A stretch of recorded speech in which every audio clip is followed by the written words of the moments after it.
Mesdames, Messieurs, bonjour pour cette table ronde organisée par FAIR et l'association EFVV. Je vais commencer par une petite citation de l'un de nos invités aujourd'hui, Jean-Pierre Eudier, citation qu'il a faite en mars 2020. L'urgence du moment est de rassembler nos forces vers un objectif commun, sauver l'état de droit et les valeurs démocratiques associées pour faire barrage à l'avènement d'un monde désocialisé, déshumanisé, vacciné, numérisé. L'enchaînement des scandales sanitaires mis en évidence pendant cette crise nous oblige à redoubler de vigilance et à continuer notre combat pour la liberté de choisir. Donc, je vais présenter l'association pour laquelle je vais jouer le rôle de modérateur aujourd'hui. Le mouvement FAIR a vu le jour fin 2020 à l'initiative de personnes qui se sont montrées de plus en plus critiques face aux mesures liberticides prises par nos gouvernements jusqu'à ce jour. Au Luxembourg, il est l'un des rares mouvements qui est monté au créneau fin 2020 afin de maintenir les droits fondamentaux des citoyens. Le mouvement FAIR défend les droits des enfants, régulièrement piétinés depuis le début de la pandémie, mais aussi de nombreux citoyens, surtout depuis l'introduction de la 3G sur le lieu de travail. Une vague de plaintes contre le gouvernement a d'ailleurs été déposée auprès des tribunaux grâce à l'aide et au soutien du groupe juridique FAIR. Alors, le thème de cette table ronde aujourd'hui va être centré sur l'OMS. Qu'est devenue l'OMS? La crise du Covid-19 est-elle sanitaire ou politique? Quels en sont les enjeux et les objectifs? Et quel rôle jouent le Conseil et la Commission européenne dans ce changement de paradigme? Et donc maintenant, je vais vous inviter à... je vais proposer à nos invités de se présenter chacun leur tour et je pense que vous pourrez mieux le faire que moi-même. Donc, je vais commencer par Astrid. Oui, merci à Jean-Pierre et Joël de m'inviter à participer. Alors, moi, je suis une scientifique, une experte internationale de la santé suisse, santé internationale. J'ai un doctorat en santé des populations, épidémiologie multidisciplinaire et un privat de sang de médecine. Et j'ai 30 ans de recherche en médecine, en fac de médecine et d'enseignement. Et peut-être ce qui est le plus intéressant ici, c'est que j'ai travaillé de nombreuses fois avec l'OMS, dont mon master de santé mentale avec l'OMS. Et depuis, j'ai toujours été prise comme expert, d'abord sur le sujet du vieillissement et de la longévité, qui est assez important aujourd'hui, ensuite de l'éthique. Et puis, de 2009 à 2014, j'ai mis sur pied, avec l'OMS, j'étais engagée avec 3 autres personnes de 3 autres universités, à mettre sur pied un enseignement sur l'implémentation de règlements sanitaires internationaux qui nous concernent aujourd'hui. Et donc, je connais très bien, on faisait 3 semaines à l'Institut Mérieux d'Annecy, d'ailleurs, on a chaque fois avec les bureaux régionaux, avec les épidémiologistes dans le monde. Voilà, et donc, voilà, ça c'est une des expertises intéressantes et je vais partager beaucoup d'ailleurs comment les mécanismes sont plus normaux ou normaux. Et puis en plus de ça, j'ai beaucoup fait aussi dans les autres agences de l'ONU, dans les programmes spécialisés et les agences, dont les Nations Unies, le Bureau international du travail, l'UNEP, l'UNFPA et tout ça. Donc je connais très très bien en fait l'architecture de l'ONU qu'on ne comprend pas aujourd'hui et je vais justement le partager pour donner aussi une vue d'oiseau ou d'aigle un peu sur ce qui est en train de nous tomber sur les pieds. Voilà, bon, en tout cas, je suis contente d'être là et de pouvoir partager. Plaisir partagé. Je vais laisser maintenant Santa se présenter. Oui, voilà, moi je suis journaliste en Belgique. J'ai suivi l'agenda depuis, puis je suis membre aussi du comité de la Ligue nationale pour la liberté des vaccinations en France. Donc ça fait quelques années que, on va dire, j'informe et je milite à la fois sur tout ce qui concerne la vaccination et bien sûr pour le libre choix. J'ai suivi en particulier l'agenda global parce que nous, voilà, dans les pays comme la France ou plutôt comme la Belgique ou le Luxembourg, on regarde toujours ce qui se passe ailleurs. Donc moi, j'avais suivi l'agenda global de la sécurité sanitaire, hein, le Global Health Security Agenda, et d'ailleurs publié, je dirais, vu arriver la pandémie au moins 1 an à l'avance. D'ailleurs, j'avais publié un article dans une revue qui s'appelle Nexus, qu'on a après considéré comme la prophétie Nexus, Oui, oui. c'est-à-dire où on pouvait déjà voir tous les instruments qui étaient mis en place, les financements, les lois, enfin les programmes, parce que tout ça n'est pas, toute cette réponse à la pandémie n'est pas tombée là comme ça d'un coup au hasard, en pleine panique. Non, c'est tout à fait faux. Tout a été organisé, préparé de très longue date, et notamment par Bill Gates, l'OMS, etc., par les États-Unis.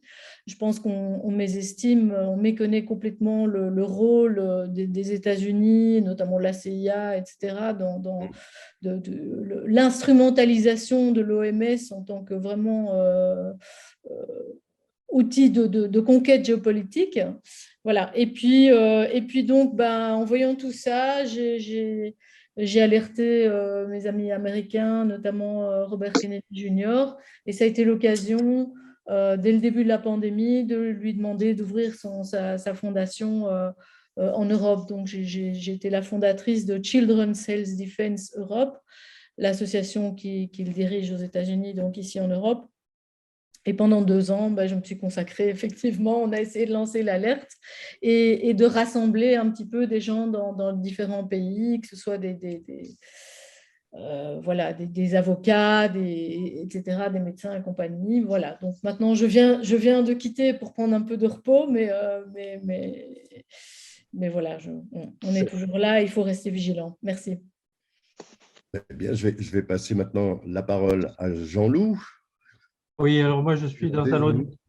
Bonjour, c'est avec Senta et Astrid, on a vraiment des femmes remarquables parce qu'un tel parcours au sein et ou dans la proximité des organisations du système onusien, en ayant encore aujourd'hui une telle pêche, il faut le faire.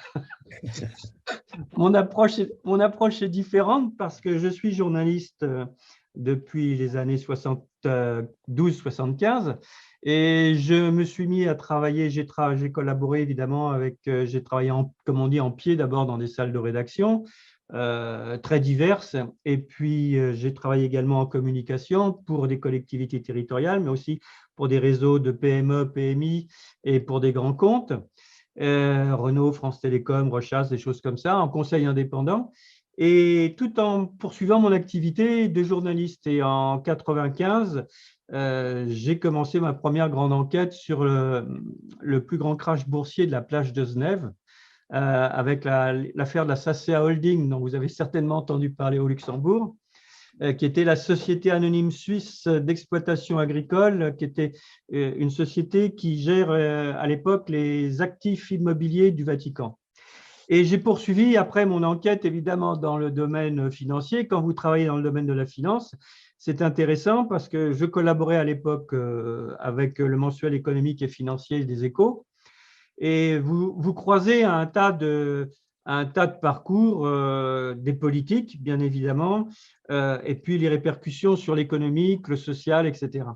Et je me suis spécialisé très rapidement sur des problèmes qui semblaient très complexes. Et ma démarche de journaliste, c'était de dire comment expliquer aux gens que, un peu ce que disait Senta, que tout ça ne tombe pas du ciel comme ça, mais qu'il y a souvent derrière des problèmes qui sont présentés rapidement au journal télévisé de 20 heures, tout un tas de mécaniques qui impliquent des groupes financiers, des politiciens, etc., etc. Et je suis donc spécialisé sur les secteurs politiques et sur les secteurs finance, économie et bien sûr politique. Et en travaillant sur ce secteur-là, à partir des années 2000, je me suis forcément intéressé aux organisations du système onusien. J'ai publié ma première enquête en 2000 sur ONU violations humaines.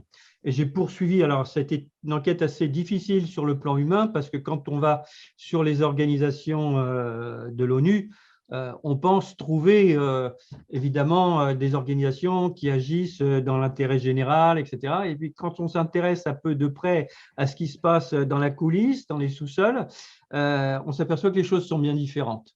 Et expliquer cela, c'est complexe parce que je reviens après avec un autre ouvrage donc, où j'ai travaillé au moment de la guerre en Irak contre l'Irak, sur Faut-il brûler l'ONU aux éditions du Rocher.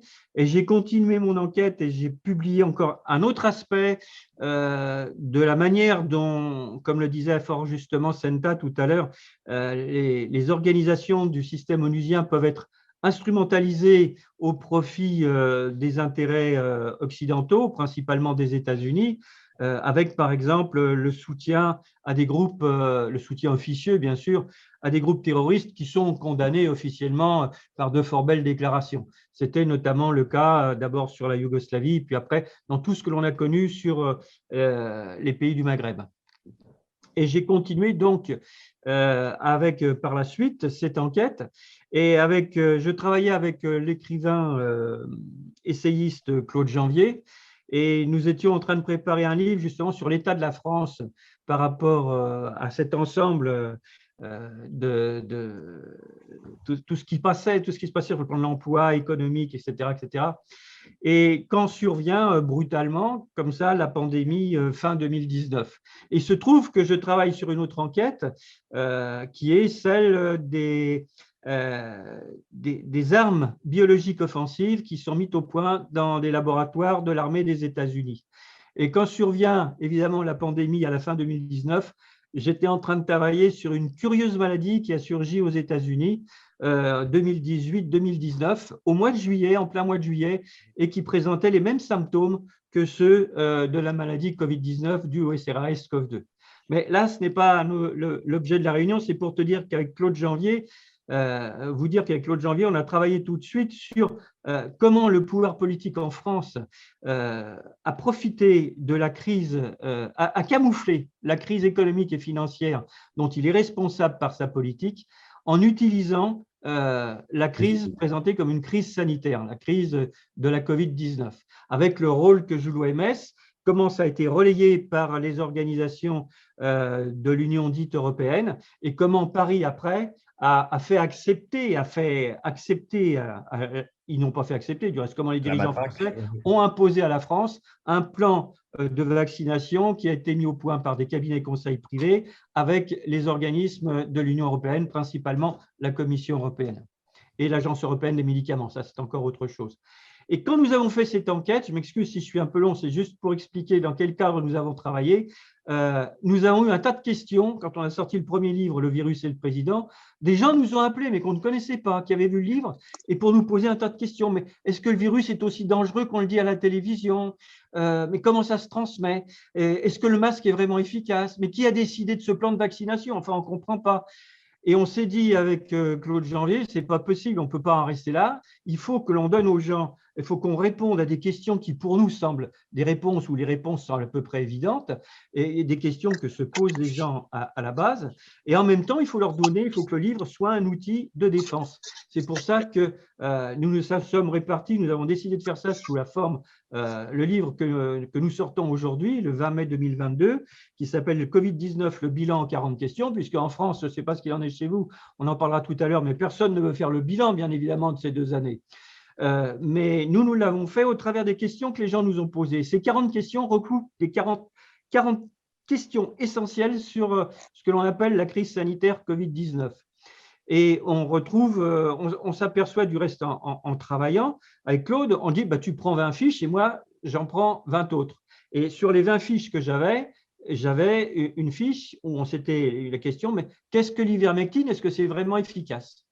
Et quand j'ai commencé à travailler juste sur cette fiche et que j'ai découvert ce que j'ai découvert, à savoir comment l'administration française, comment l'OMS, l'Union européenne et l'administration française ont écarté le médicament d'un traitement de masse, j'ai dit, ce n'est pas possible.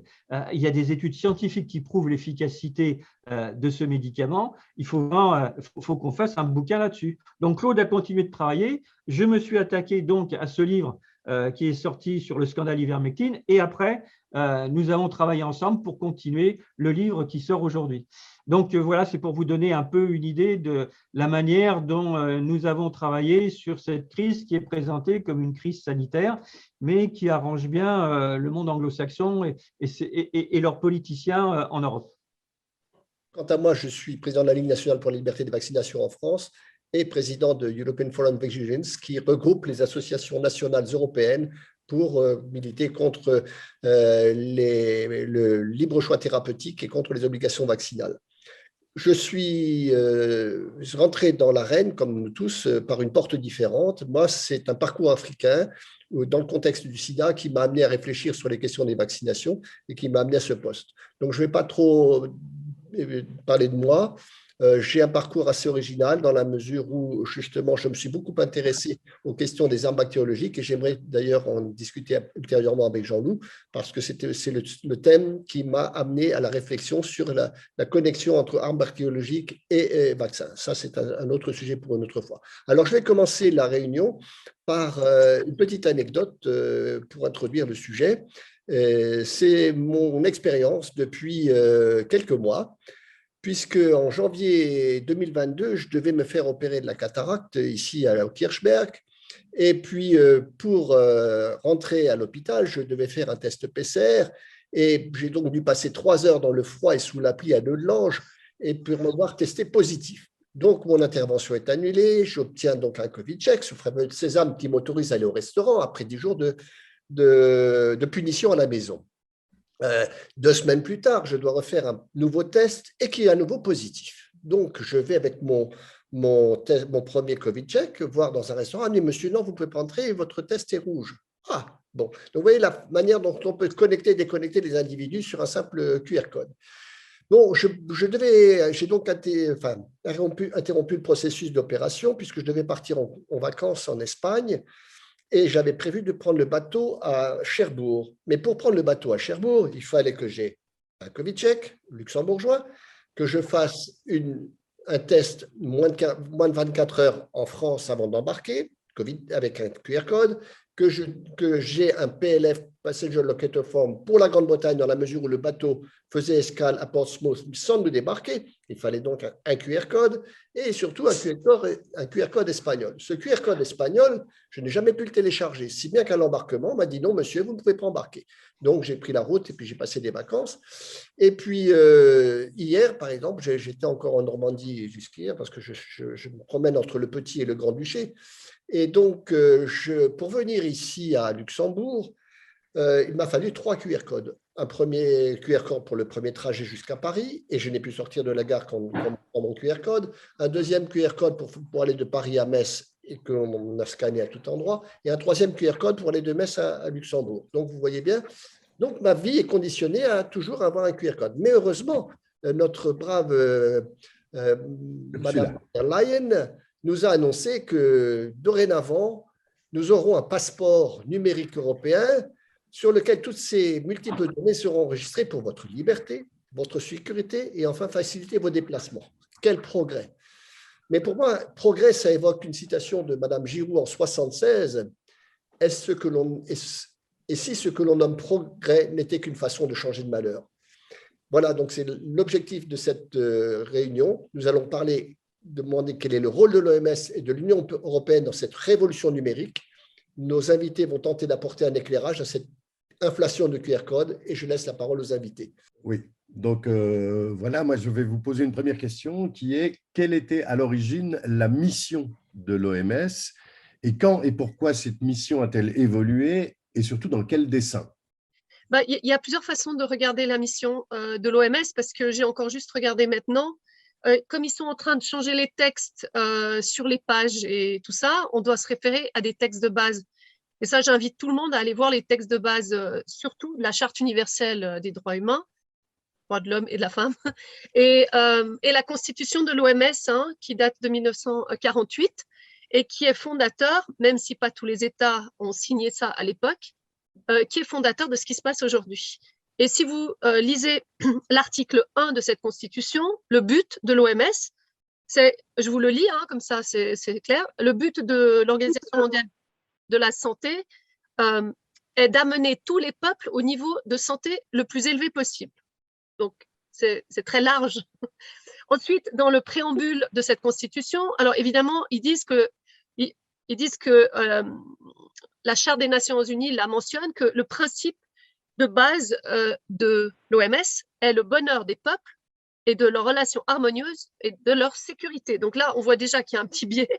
Et ensuite, ils définissent la santé comme un état de complet bien-être physique, mental et social, et qu'il ne consiste pas seulement en une absence de maladie ou d'infirmité. Maintenant, je vais vous ajouter, en tout cas, mon opinion sur ce qu'est la mission de l'OMS, vécue de l'intérieur, depuis que j'ai 30 ans, et de tous les textes, j'ai même fait mon master là-dessus, d'ailleurs, avec l'OMS, c'est qu'en fait, c'était un grand coordonnateur des pays.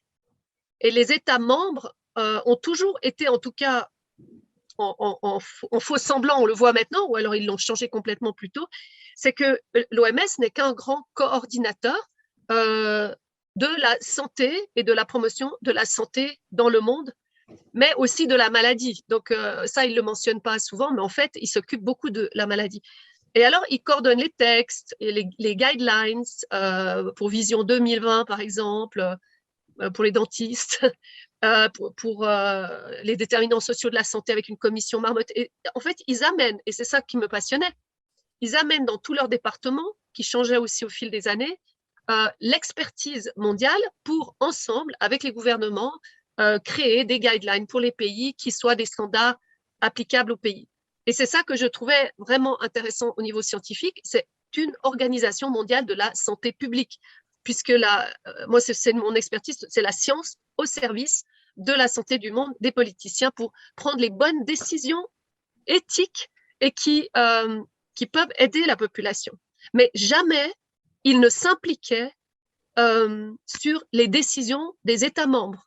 Ils n'avaient aucun droit de regard, en tout cas jusqu'à aujourd'hui, sur qu'est-ce que font les pays, même dans le règlement sanitaire. Donc, vous voyez que si on parle que de la définition, c'était comme normalement toutes les agences de l'ONU, le Bureau international du travail aussi, qui est tripartite. Il y a les employés, il y a les employeurs et il y a les syndicats ou les institutions des entreprises. Voilà, tout le monde ensemble décide ensemble quel est le bien commun. Voilà, et donc ça, c'est pour moi la définition de l'OMS. Maintenant, toute la question après qu'on ira discuter, c'est le financement. Qu'est-ce qui était juste, comment est-ce qu'ils décident quelles sont les maladies qu'il faut financer le plus dans le monde, etc. Et là, on voit qu'il y a effectivement des lobbies très, très forts à l'OMS qui se sont faits toujours plus grands jusqu'à ce jour où Bill Gates finance à 16% l'OMS, alors que les États-Unis sont à 15,4%.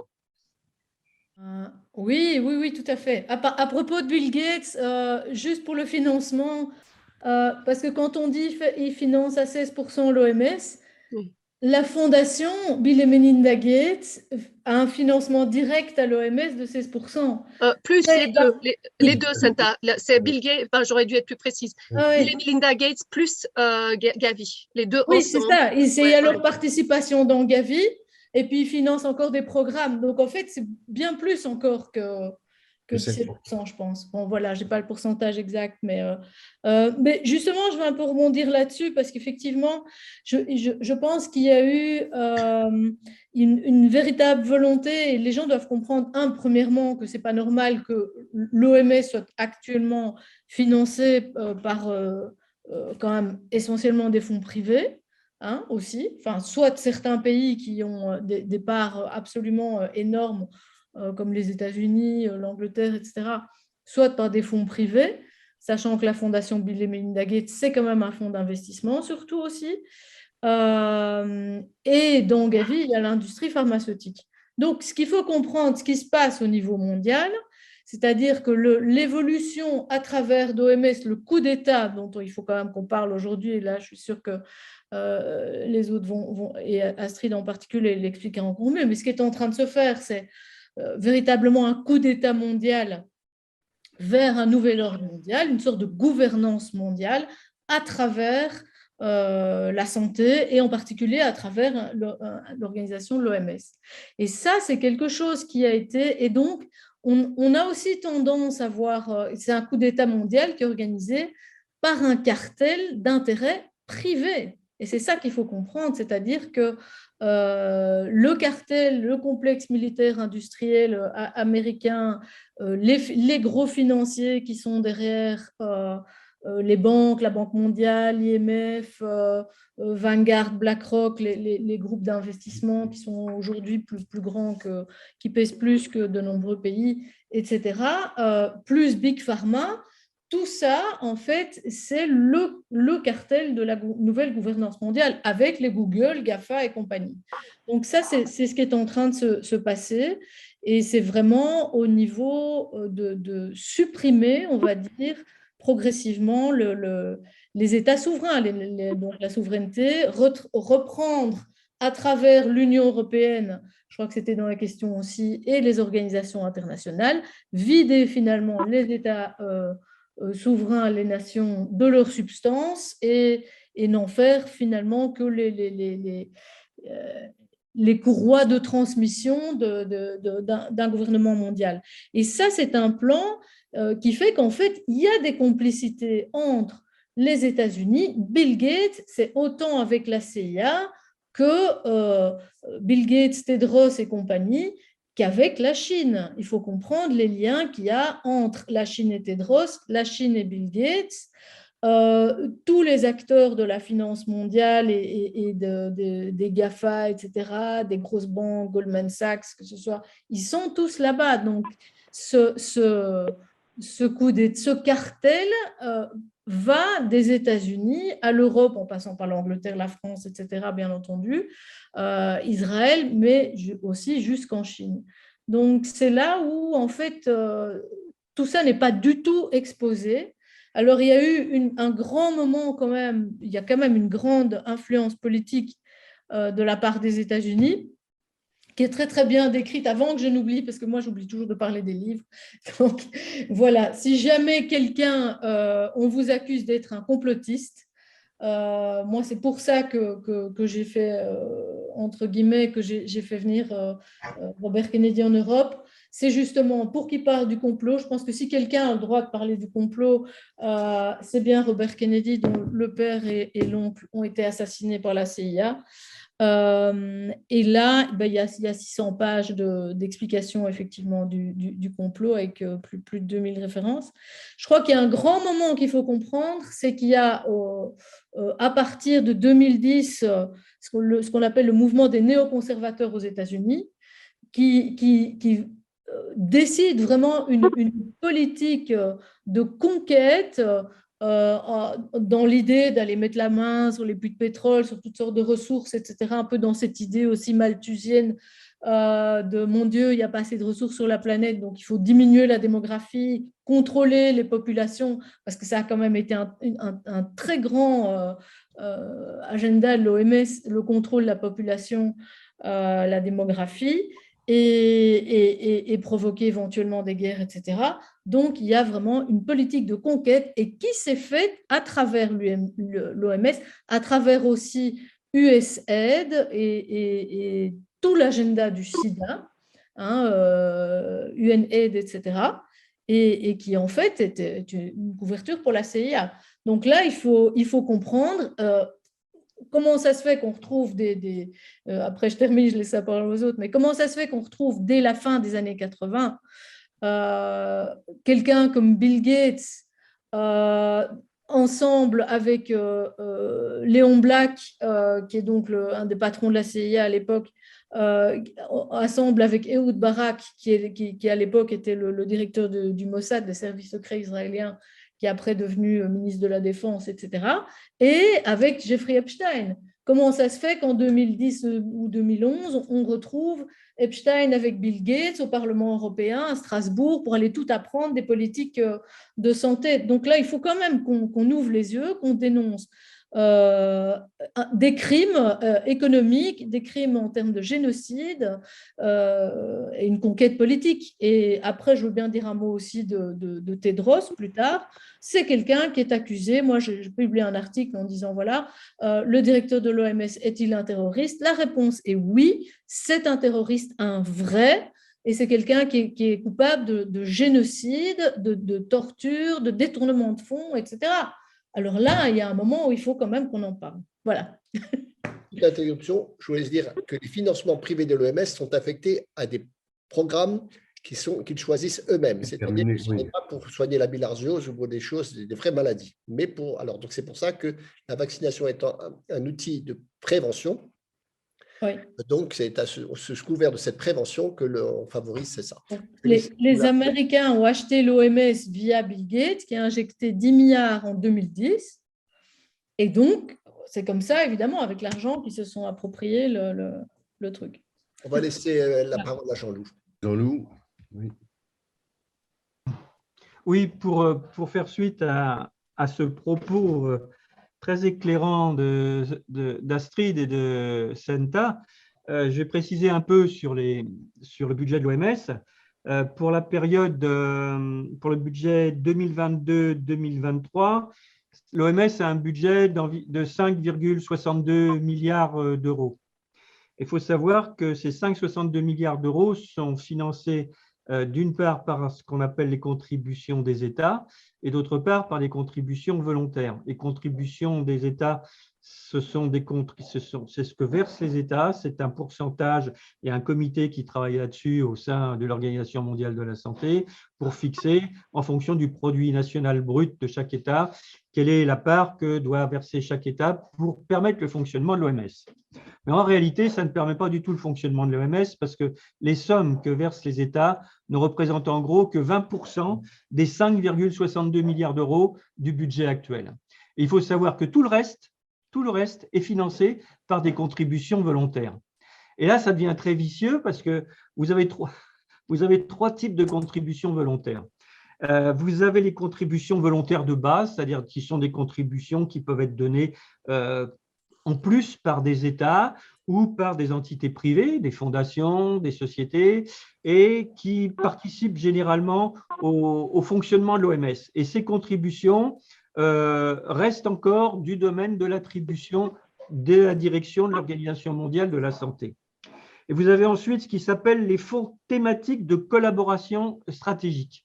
Alors là, ce sont des contributions qui sont données, où l'OMS a son mot à dire, décide aussi des orientations, mais ceux qui apportent l'argent, les donateurs, peuvent dire non, nous, on préfère faire tel investissement à tel endroit, etc., etc. Mais on reste dans le cadre de ce qu'on appelle la collaboration stratégique du développement de l'OMS.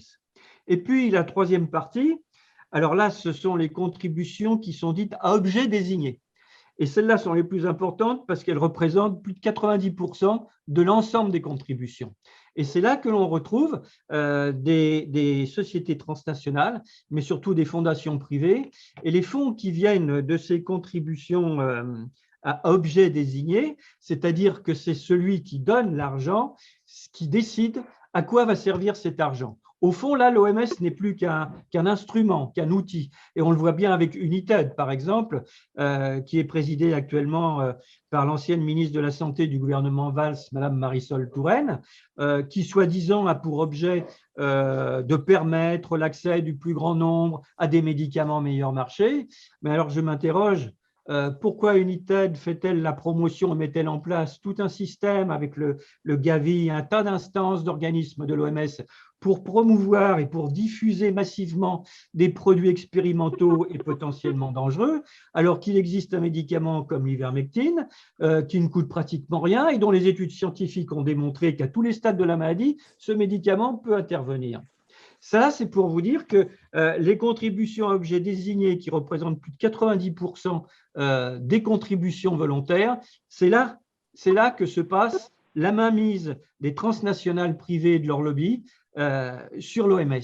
Alors, ça se fait de manière c'est progressif dans le temps et comme l'a dit très bien Senta, cet accaparement de l'OMS par tout ce secteur de transnationales privées, ces grandes entreprises capitalistes, il est en progression constante. Quand je rencontre, lors de ma première enquête sur l'ONU, quand je rencontre Marianne Bacro, qui est à l'époque directeur, il n'est pas directeur général, il est directeur adjoint à l'Organisation mondiale de la santé, nous sommes en 2000-2001, et je discute avec lui de ce problème du budget et de fonctionnement de l'OMS. Et comme on a sympathisé, au fil des rencontres, il me dit « Oui, mais il faut quand même que je t'explique un truc, c'est qu'on se trouve dans une situation… très délicate. c'est pratiquement du chantage. C'est-à-dire qu'un contributeur qui va donner un contributeur privé, Bill Gates, mais il y en a beaucoup d'autres. Hein. On trouve des fonds de pension et toutes ces contributions, elles ont quand même un dénominateur commun, c'est la plupart de ces fonds sont issus de places offshore. Ça, c'est encore un autre problème. Mais ça permet de ne pas savoir d'où vient l'argent et surtout à quoi il va servir. C'est qu'on a un contributeur qui vient et puis qui nous dit ah ben moi, je vais donner tant de millions de dollars. On ne va même pas prendre le cas des vaccins aujourd'hui pour éradiquer le paludisme dans 3 pays d'Afrique. Mais comme c'est moi qui donne l'argent, c'est une contribution objet désigné, je veux que ce soit ces 3 pays-là. Et il me dit, quand on regarde de près, au-delà des documents officiels qui sont donnés, l'historique, ce qui se cache derrière cette donation, on s'aperçoit comme par hasard que les 2 ou 3 pays en question, c'est 3 anciennes colonies du pays donateur, et que les médicaments en question qui vont être financés par le généreux donateur sont fabriqués dans le pays qui fait le don. Donc, c'est une manière aussi de prendre le contrôle, de contrôler des populations, on l'a bien vu en Inde, hein, de faire des campagnes de vaccination, et y compris d'écouler des médicaments qui ne sont plus en cours dans d'autres parties du monde, parce que soit ils ont été jugés inefficaces ou plus ou moins efficaces ou dangereux, etc. On a le cas flagrant, on le voit aujourd'hui très bien avec les milliards, parce que c'est des milliards d'euros dont il s'agit, qui sont développés par l'Organisation mondiale de la santé avec les contributeurs privés pour ces vaccins qui sont expérimentaux et dangereux. Ça, c'était pour vous montrer. Ça, quand je vous parle de cette rencontre avec Marianne Bacrot, c'est en 2001. Alors, je vous laisse imaginer aujourd'hui, 20 ans plus tard, comment a progressé cette mainmise de ces transnationales privées par l'intermédiaire de fondations privées qui font écran sur l'Organisation mondiale de la santé. Et là on a quitté vraiment les budgets, l'objectif de l'Organisation mondiale de la santé dont parlait Astrid tout à l'heure, à savoir que c'est même à l'OMS, je crois, qu'il y a eu des voix qui se sont élevées pour dire que si la tendance actuelle se poursuit, il y aura jusqu'à 5 milliards de personnes en 2030 qui n'auront pas accès aux soins. Moi, je voudrais en venir maintenant sur la question, quel est le traité en préparation en ce moment même à l'OMS et dont ils accélèrent en fait le calendrier, puisque si j'ai bien vu, une réunion devait être prévue au début août et maintenant elle est avancée à ce mois-ci pour essayer de mettre en place un traité qui donnerait finalement carte blanche, si j'ai bien compris, à l'OMS pour décider des politiques sanitaires de tous ses membres, de tous les pays membres de l'OMS. Est-ce que j'ai bien compris? Oui, je vais peut-être poser les choses après, je laisserai mes collègues faire. En fait, il y a un peu une confusion. J'ai suivi de très près depuis novembre, mais avant pas. Et je ne me suis pas rendu compte en fait que l'OMS avait déjà mis sur la table une idée de préparation d'un traité ou une convention ou un instrument international. C'est très important les mots. Et donc, ce qui est en train d'arriver, il y a 2 plans. Ils sont en train de verrouiller vraiment que le directeur général devienne, comme dit James Rugowski, le dictateur général du monde au niveau sanitaire.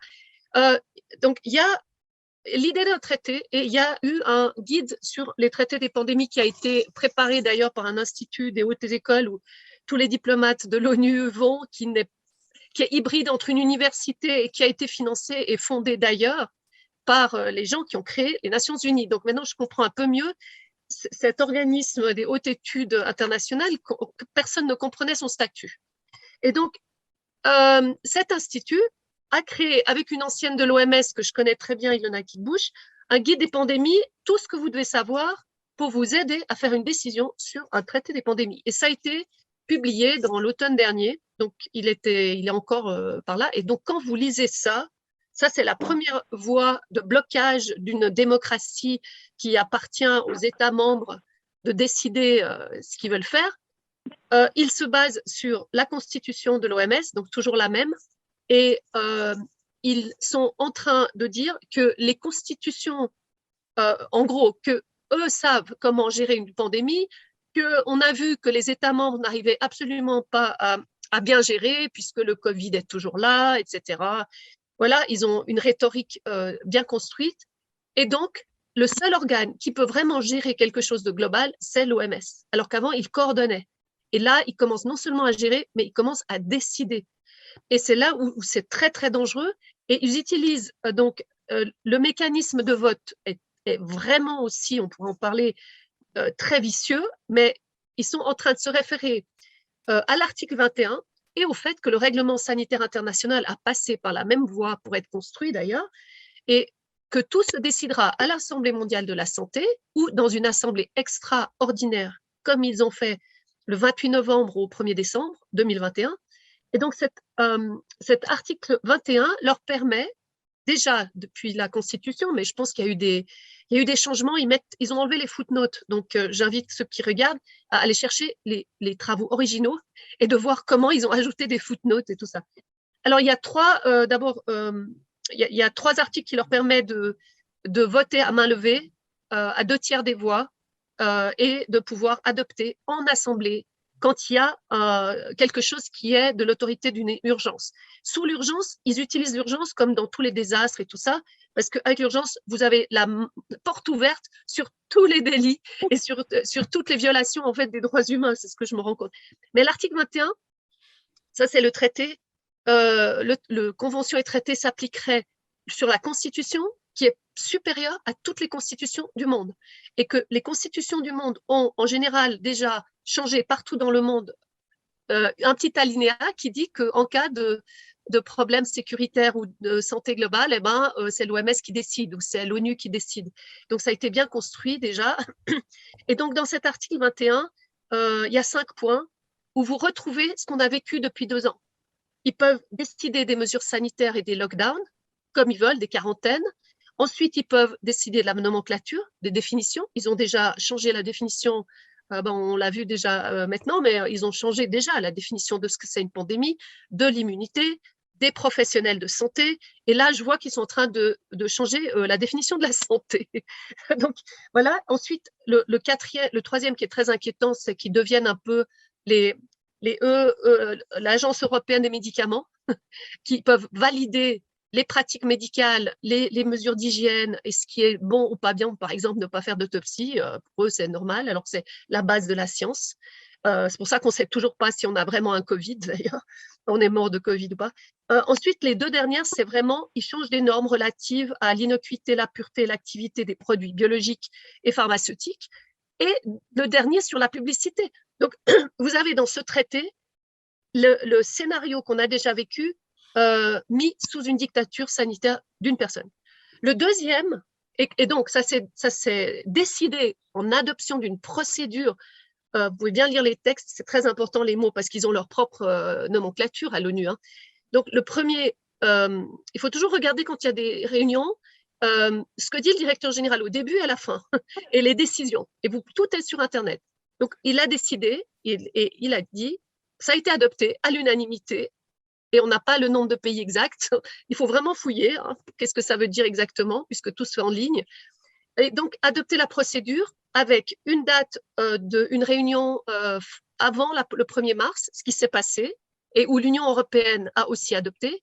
Et ensuite, ils n'ont pas annoncé le mai, mais ils ont annoncé en août qu'on discuterait de comment on allait encore avancer plus l'agenda.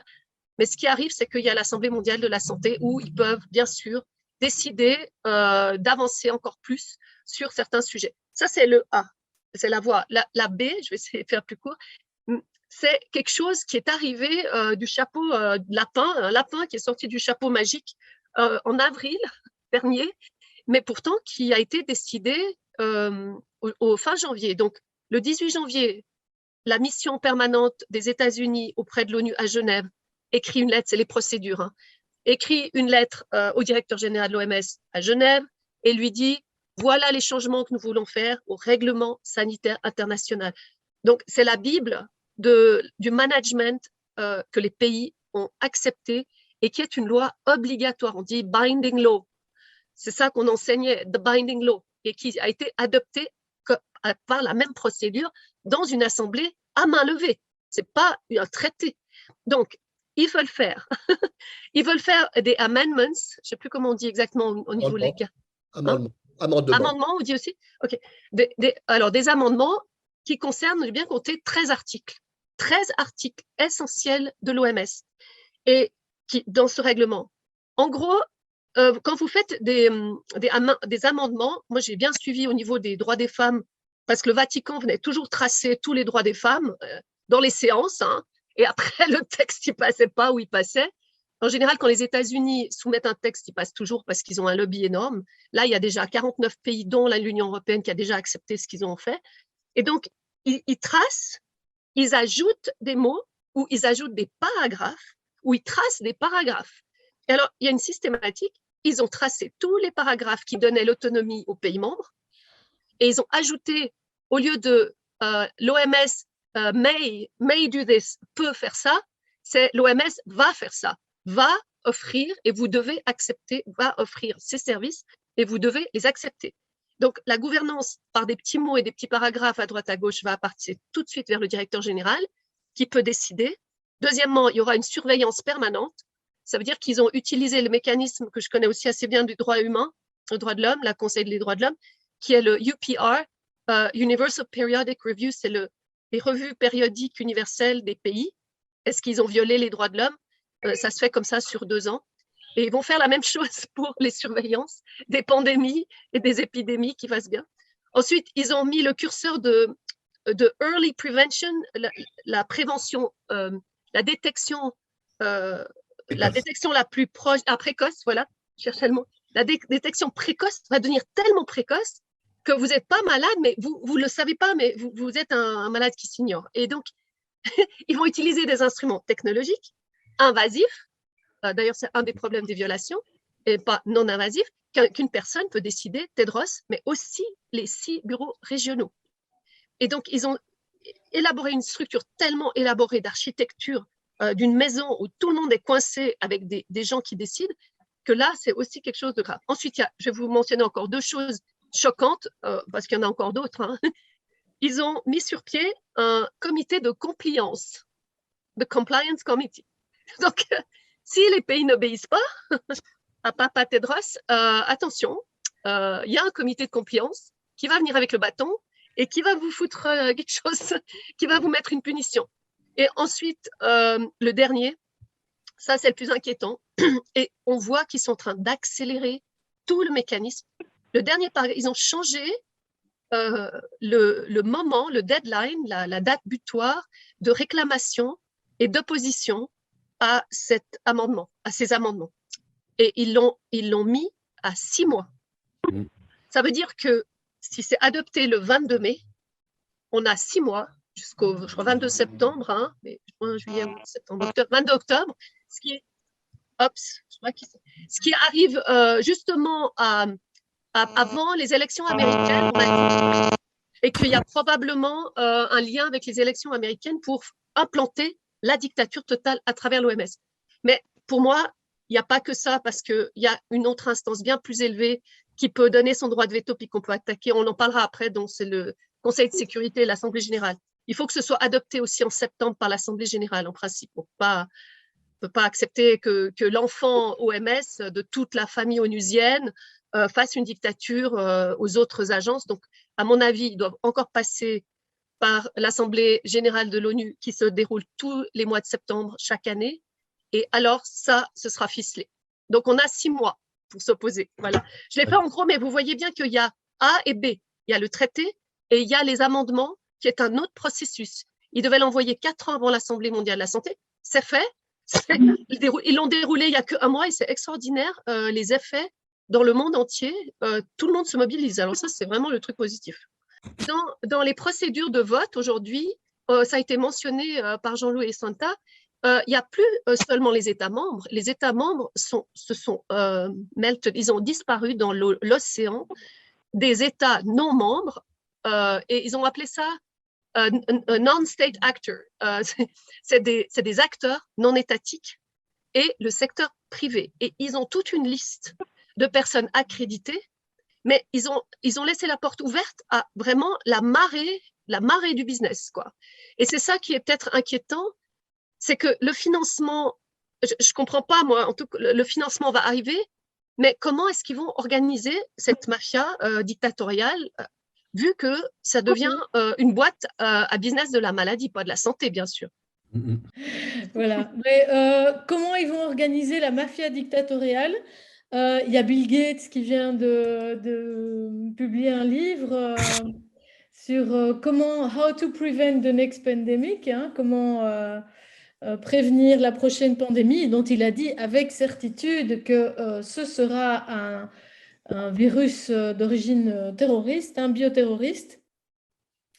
Et donc là, en fait, c'est son projet de germe, c'est-à-dire de créer une armée de, si j'ai bien compris, 3000 fonctionnaires de l'OMS qui vont être dispatchés, donc pas uniquement à Genève et dans les centres régionaux, mais aussi dans tous les pays du monde. Et donc, dans tous les pays du monde, il y aura à la fois des agents, on va dire, ils vont travailler en collaboration avec les institutions nationales, les instituts de santé nationale.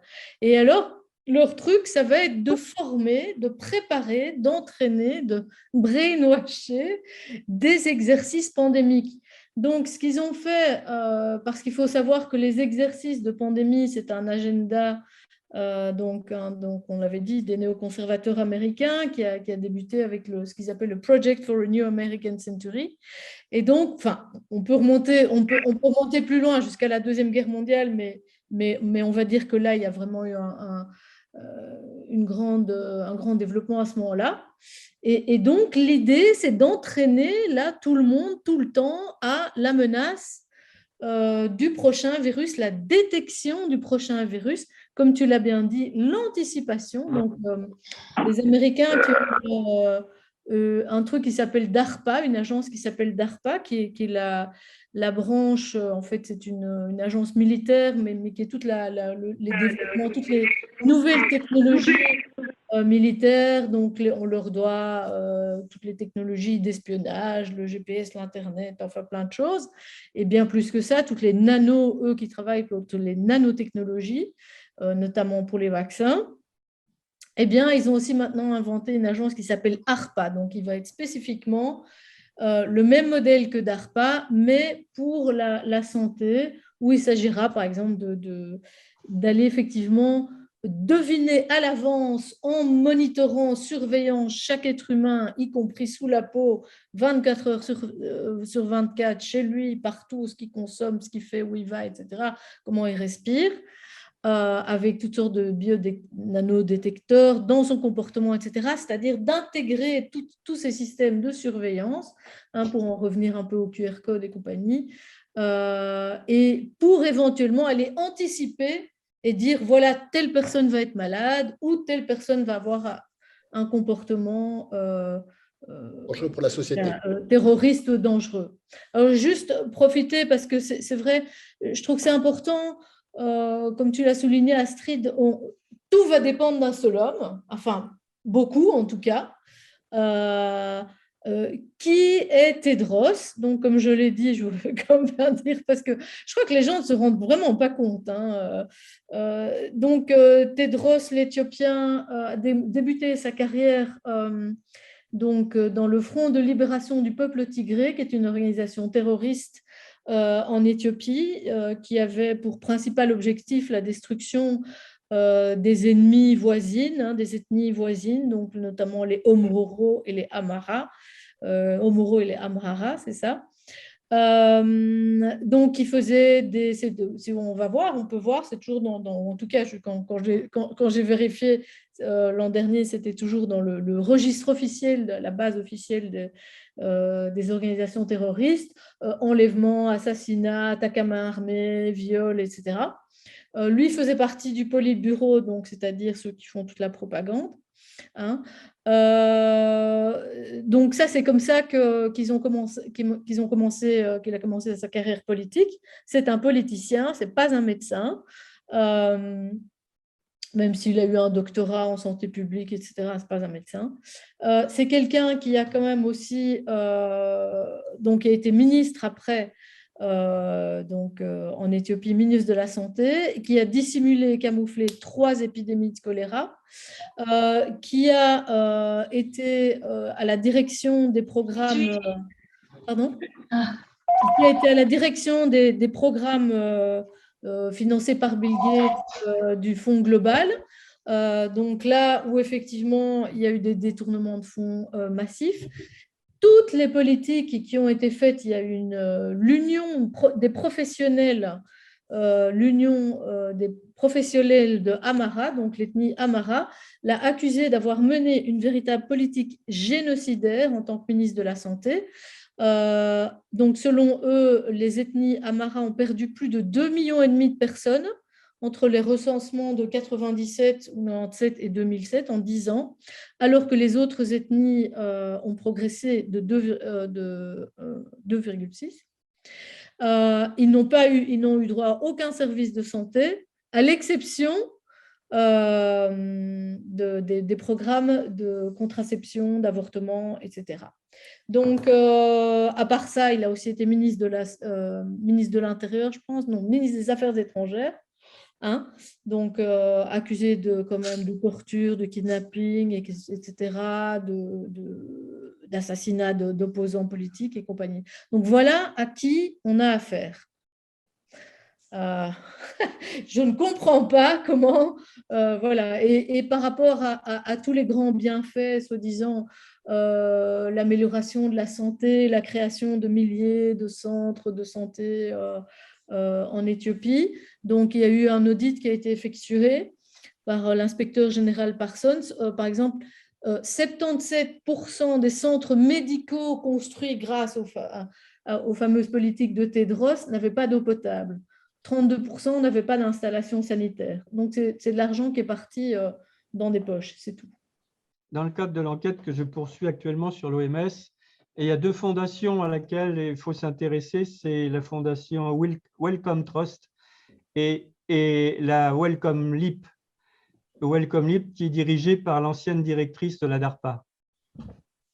C'est-à-dire que c'est intéressant parce que c'est une femme qui a un double… Elle a financé à la fois des programmes de recherche sur des armes offensives biologiques. Et là, aujourd'hui, il y a plusieurs personnages de son environnement, du reste, que l'on retrouve comme conseiller à l'OMS. Pour conclure et essayer quand même d'ouvrir des portes avec un fin rayon de lumière, avant de sombrer complètement dans Minority Report, puisque en fait c'est de ça qu'il s'agit, si j'ai bien compris, qu'est-ce que nous, en tant que citoyens lambda que nous sommes, quels actes, quels comportements pouvons-nous poser pour essayer, en tout cas, de freiner, si c'est encore possible, et voire d'enrayer un peu la mécanique qui s'est mise en route? Est-ce que vous avez des pistes? Sur la question qui vient d'être posée, je veux dire que nous, quand on a travaillé sur le bilan Covid-19, le bilan en 40 questions, avec Claude Janvier, on sent bien là dans ce débat le décalage qu'il existe entre les questions que se posent les gens que nous avons rencontrés. Alors, c'était aussi bien du personnel soignant, des infirmières, des médecins, des chirurgiens, des commerçants, des dirigeants de PME, PMI. Mais ce qui est intéressant, c'est que malgré tout ce brouillard médiatique, il y a un questionnement. On nous trompe, à qui faire confiance? C'est comme ça, du reste, qu'on commence le livre Covid-19. On dit, mais les gens nous ont dit souvent, on ne sait plus à qui faire confiance, puisque n'importe comment, entre les politiques et puis le ministre de la Santé, etc., ils disent tous des choses contradictoires, on ne sait plus à quoi s'en tenir. Et quand je vois le contenu du débat où nous allons à l'origine, à la source des problèmes, je veux dire, il y a un immense pas à franchir, parce que quand on a fait le livre que nous sortons aujourd'hui, Covid-19, le bilan en 40 questions, nous nous sommes retrouvés face à une montagne de documentation scientifique qu'il a fallu élaguer et qu'il a fallu rendre accessible au grand public sur des questions toutes simples que nous ont posées les gens, qui sont Le virus est-il aussi dangereux qu'on nous le dit? Que vaut le test PCR? Le plan de vaccination de l'Union européenne est-il dangereux? Qui a décidé du plan de vaccination, etc. Donc, on apporte des réponses aux questions que se posent les gens. Mais derrière ça, et c'est ce sur quoi je travaille, pendant Claude, lui, travaille sur autre chose, il y a cet aspect de la criminalité à l'Organisation mondiale de la santé. Je ne sais pas si c'est Astrid tout à l'heure ou Senta qui a parlé un peu de cette organisation quasi mafieuse. Mais je veux dire, comment appeler des gens qui éloignent un médicament qui ne coûte pratiquement rien en fabrication et qui peut soigner à tous les stades de la maladie, comme la Covid-19, d'un traitement pour une épidémie qui, soit dit en passant, est pratiquement achevée depuis la fin de l'année 2020 et qui ne continue aujourd'hui que sous la forme de variants qui s'épuisent les uns derrière les autres et qui, s'ils sont plus contagieux, sont beaucoup moins virulents. Comment passer de ces questions? Comment peut-on tolérer, parce que ce sont quand même des criminels, là, il y a des informations, non-assistance à personne en danger, plus toutes les lois liberticides qui sont mises en place pour imposer des produits qui sont expérimentaux et dont on commence seulement à découvrir aujourd'hui, c'est-à-dire 2 ans après, malgré le camouflage qui existe au niveau de l'OMS, de l'Union européenne et du pouvoir politique français, des effets secondaires graves de ces vaccins. Je vais vous donner juste un chiffre, hein, vous les connaissez mieux que moi. L'Agence nationale de sécurité des médicaments en France, l'ANSM, donne une moyenne depuis le début de la vaccination de 2600 cas d'effets secondaires graves liés à la vaccination, dont 25 à 28% seraient graves.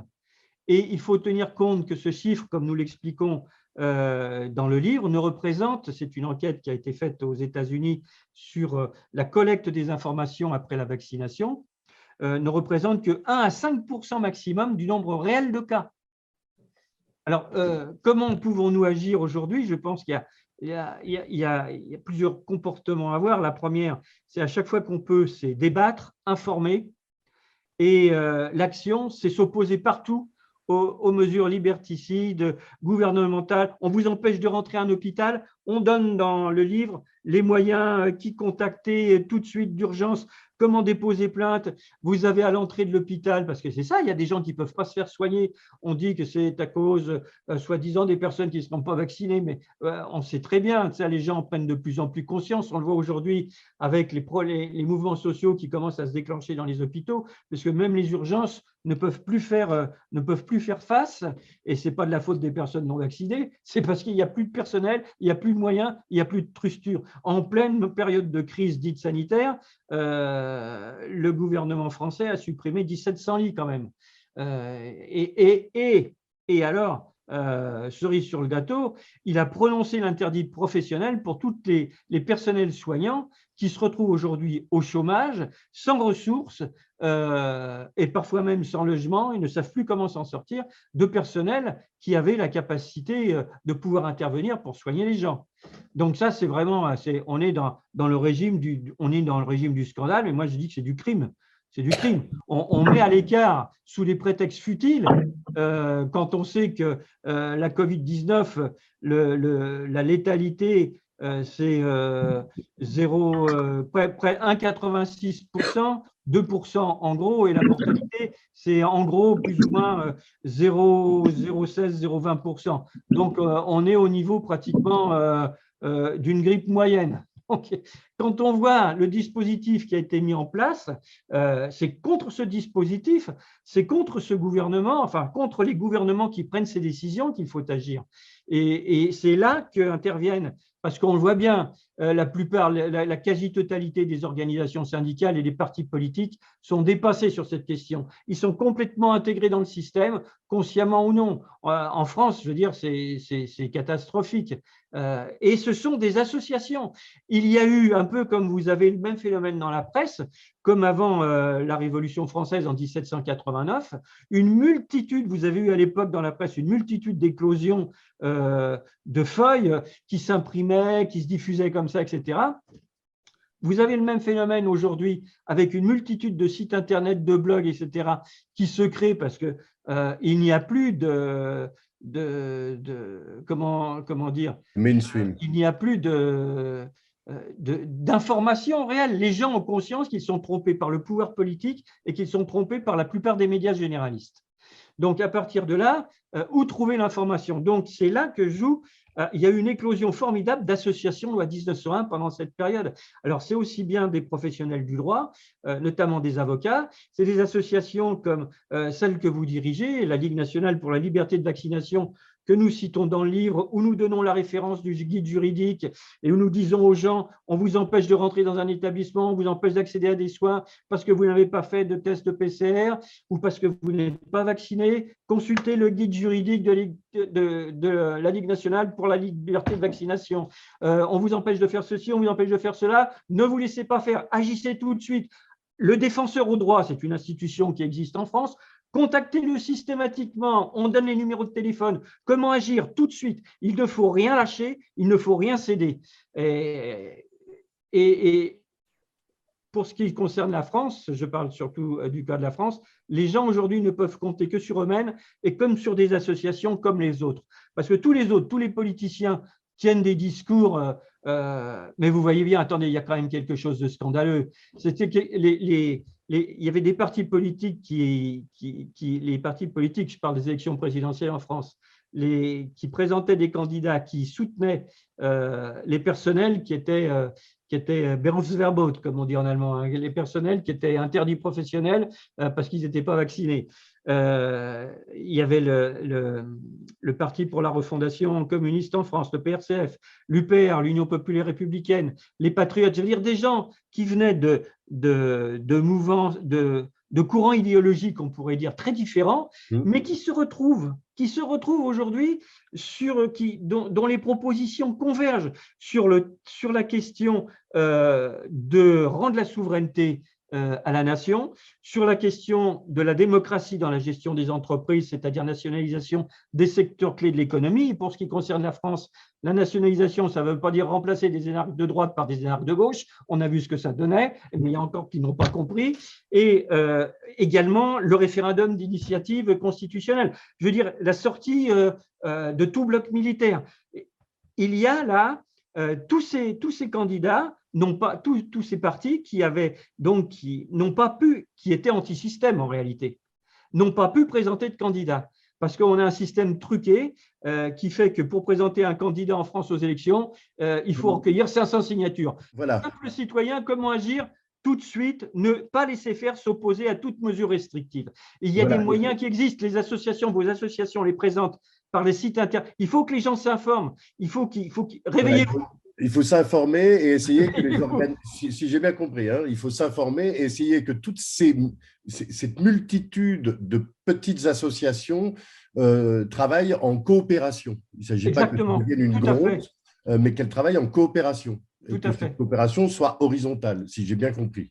C'est mon avis. D'accord. Ton avis, Penta? Oui, justement, Jean-Loup vient de citer le réveil. Ce matin, j'ai été réveillé par Cécile Dudoctoton. Elle m'a recommandé la lecture d'un livre qui justement s'appelle Le Réveil et je vous invite à le lire. Donc, c'est exactement, il faut qu'on se réveille et il faut trouver des éléments. Moi, je voudrais quand même parler un petit peu de l'Europe, on a parlé de la France, mais ça vient dans que faut-il faire ou pas, mais juste pour donner une idée vers où on va. Hein. Donc, en Europe, on a quand même acheté, l'Union européenne a commandé 4,2 milliards de doses de vaccins. Ok, on est environ 450 millions de citoyens européens, donc ça veut dire qu'il y a 10 doses par personne. Ça dépend, enfin, entre 7 à 8 doses, puis ça dépend si on compte les enfants, puis je suppose qu'on fera bien des dons à droite, à gauche en Afrique, mais enfin, ça fait quand même énormément. Jusqu'à présent, on a distribué 1,2 milliard de doses. Hein, et il y a 885 millions qui ont été administrés. Ça donne juste une idée des chiffres. Donc, ça veut dire qu'environ 75% de la population européenne a reçu une dose.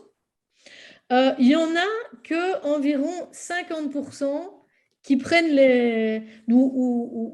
et 72%, je pense, un truc complet, une vaccination complète. Donc, au départ, quand on a dit 2 doses, hein, ça, c'était la vaccination complète. Puis maintenant, bon, ça n'arrête plus. Voyons quand même qu'il n'y a que 50% qui a pris la 3e, la 4e dose. Donc, c'est pour donner un petit peu d'espoir en disant, OK, tout n'est pas perdu. Je crois qu'il y a beaucoup de gens qui ont triché. Il y a des pays qui n'en veulent plus. La Pologne n'en veut plus. La Roumanie n'en veut pas.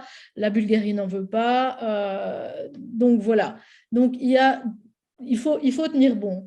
Alors maintenant, moi, quelque chose que j'ai envie de rappeler à tout le monde, c'est arrêtez, faites des économies, allez voir dans tous les virements que vous faites, vous savez, les trucs automatiques, les charités, les ONG, c'est l'UNICEF, ce sont des criminels. Ces gens sont des criminels. La Croix-Rouge, l'UNICEF, tous ces trucs, vous pensez sauver des vies dans le monde, on voit Bill Gates, un petit enfant en Afrique qui meurt de faim, etc. Ce n'est pas vrai. Et énormément d'argent qui est versé pour tous ces programmes sont vraiment de l'argent criminel. Non seulement, je ne parle pas uniquement de ce que fait l'OMS, mais derrière ça, il y a les trafics d'êtres humains, les trafics de drogue, les trafics d'armes, etc. Ça passe quand même par beaucoup d'ONG. Tout ce qui est l'agenda carbone, agenda durable, le truc pour sauver la planète, etc. C'est pas ça, je fais attention à l'écologie, mais clairement, ça tient exactement la même chose. Donc, allez dans une petite suggestion, allez regarder tous les virements automatiques que vous faites et arrêtez de financer tous les gens, tous ces gens, voilà. Maintenant, l'UNICEF, tout ça. Pourquoi pas aussi, à un moment, il va peut-être falloir réfléchir à arrêter de payer des taxes ou arrêter de payer des assurances, etc. Si on n'a plus droit aux soins, si on n'a plus droit aux services de base des citoyens, il va falloir à un moment donné dire « Ok, c'est stop, on arrête de payer nos impôts parce que là, je veux dire, vous utilisez notre argent pour donner 18 milliards que Mme von der Leyen a négocié toute seule par WhatsApp pour acheter des vaccins. Ce sont des armes à l'Ukraine, on a des milliards à n'en plus finir. Donc, à un moment, il faut arrêter tout ça. » Voilà, donc c'est bien entendu, je rejoins Jean-Loup dans tout ce qu'il a proposé. Et puis s'informer, même si vous n'avez pas, pour les gens qui n'ont pas les arguments, vous prenez une petite vidéo ou un bouquin et voilà, je veux dire, il suffit de transférer. Tout le monde n'a pas nécessairement tous les chiffres en tête, c'est tellement compliqué. Voilà, puis être dans le local aussi. Les livres mentionnés par Senta et par Jean-Loup sont disponibles sur le service librairie de la Ligue nationale pour la liberté de vaccination, www.infovaccin.fr. C'est vraiment intéressant de parler ensemble. Je pense qu'on est très complémentaires. Ce que je veux dire, oui, les solutions et les préoccupations des citoyens, c'est hyper important. On en parlait avec Alexandra, on a été à Malmö ensemble pour le Children's Health Defense et on a fait une interview ensemble et on était les deux d'accord d'une chose. C'est qu'on a été entraînés déjà pendant 2 ans, depuis 2020, à ce qui nous est arrivé. On sait comment ça se passe. On sait que ça arrive comme ça. C'est pas une blitzkrieg, c'est pas une guerre foudroyante à la Schwarzenegger où on sort avec les armes. Non, on sort avec des armes biologiques et des armes biologiques très subtiles qui vont jusqu'au parfum. Parce que en fait, ce que tu disais, Jean-Paul, Jean-Loup, c'était le Welcome Leap de DARPA. En fait, je crois que c'est eux qui ont fait une étude qui s'appelle Diffuse, non? Ils ont été sprayés des bats pour voir s'ils pouvaient les inculquer, les rendre malades, en fait, les rendre malades avec du spray. Et moi, c'est un sujet que je connais pas mal, c'est l'odorat et on peut, à travers le nez, d'ailleurs, c'est pour ça que l'invasion du nez était très importante pour eux, vous pouvez toucher les cils les plus importants du corps parce que ça se régénère tout le temps. Et d'ailleurs, avec un parfum ou avec une odeur, vous pouvez tuer guérir, comme la douleur, l'odeur d'une rose peut guérir. Donc, on sait que chez Firmenich, chez Givaudan, qui sont les plus grands distributeurs de parfums mondiaux, en tout cas Bill Gates et sa bande, je ne sais plus sous quel nom, BlackRock, Vanguard, ont pris des parts dans les arômes et dans les parfums. Et allez n'achetez plus les parfums actuels. Je vous dis juste, ça sent tellement mauvais que je pense qu'ils ont déjà envahi là. Voilà, donc on sait que c'est pas blitzkrieg, on sait qu'est-ce qui peut nous arriver, comment, et donc on est prêt. Et c'est ceux qui ne sont pas prêts qui vont avoir des problèmes. Mais on sait une chose, c'est qu'ils ne vont pas s'arrêter. C'est un rouleau compresseur.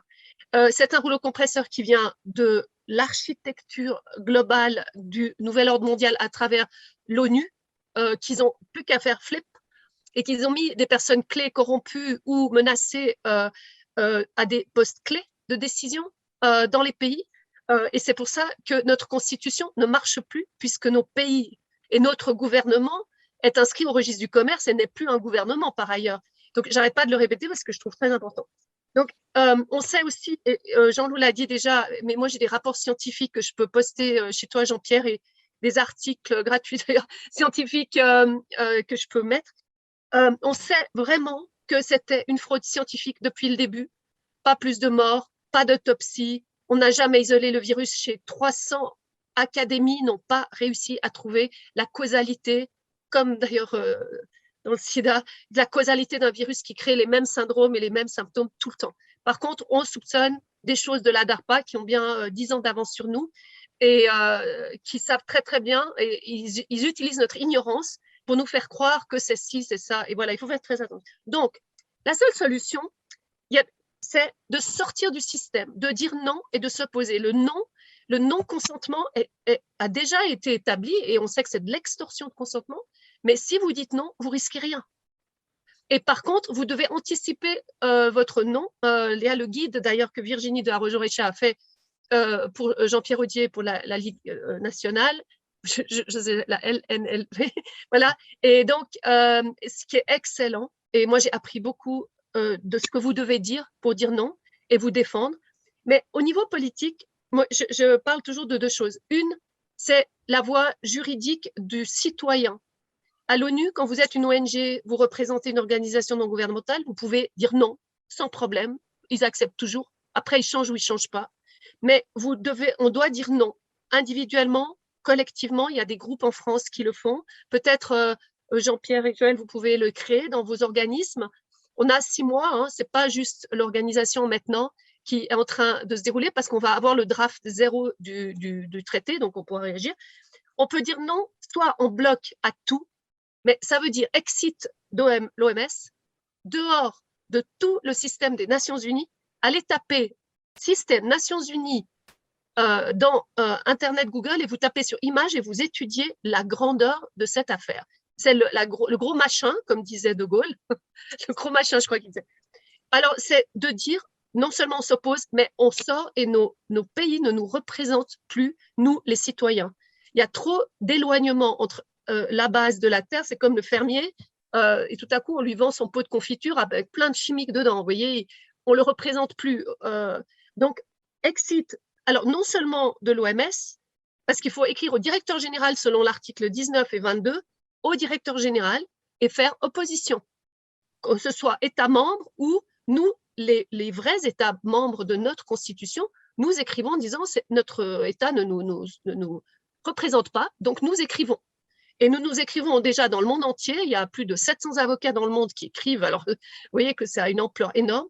Et puis, il faut faire une copie au secrétaire général de l'ONU et lui dire que vous vous opposez et vous voulez sortir du système de l'ONU, au secrétaire général comme représentant des Nations Unies et des présidents, mais peut-être même, et ça il faudra voir avec des juristes, des avocats et peut-être Jean-Louis Santa, vous pouvez aider, c'est aller voir le Conseil de sécurité. Parce que ce que j'ai découvert dans cette architecture complètement folle de l'ONU, on y voit, on croyait que c'était pour le bien, donc c'est comme dans les divorces, on croit qu'on marie quelqu'un pour le bien et tout à coup c'est tout le contraire et tout à coup on voit la construction de là où on est. Voilà. Eh ben, le Conseil de sécurité, figurez-vous que la France a un rôle clé. Il y a 5 pays permanents qui peuvent faire droit de veto et diriger toutes les Nations Unies en un tour de main. Alors maintenant, c'est nouveau, je le dis à tout le monde, ils peuvent dire oui ou non en droit de veto, la France, Angleterre, États-Unis. Donc vous avez déjà la France et les États-Unis. D'ailleurs, Chirac avait dit non à la guerre d'Irak. Vous vous souvenez avec Voilà. Et donc, Russie et Chine. Et donc, il faut savoir que eux dirigent la Convention des armes biologiques et c'est là aussi qu'on peut attaquer. Donc, non en bloc et à la Commission européenne aussi, du même coup. Il faut écrire à l'OMS Europe, il faut écrire à l'Union européenne et la Cour européenne de 47 pays. Et puis, d'un autre côté, il faut écrire à votre pays. Il faut écrire au gouvernement et en son bloc et dire vous nous représentez plus, donc on n'en a plus rien à faire et on crée notre propre société et on revient au local, on arrête l'international, autant nourriture que eau, que la France est pleine de ressources et donc toute l'Europe d'ailleurs, et on peut s'approvisionner en eau, en nourriture, il n'y a pas de famine, ils vont créer la peur de la famine. On est surabondant, on n'a pas besoin de manger beaucoup. D'ailleurs, on vieillit plus vite, on vit plus longtemps si on mange moins. Donc, voilà, en tout cas, soyez bien, vous êtes en bonne santé, mais on essaie de vous faire croire que vous êtes complètement malade et c'est avec la nature que vous soignez. Et j'ai un protocole d'ailleurs de soins que je peux te donner, Jean-Pierre et Joël aussi, que vous pouvez poster, qui est basé sur le naturel. En tout cas, merci à toutes les équipes, merci à Jean-Loup, merci à Astrid, merci à Joël, merci à Fer de nous donner l'opportunité de parler. Merci à tous, franchement, vous avez été merveilleux. J'espère que vous partagerez cette vidéo. Et à bientôt.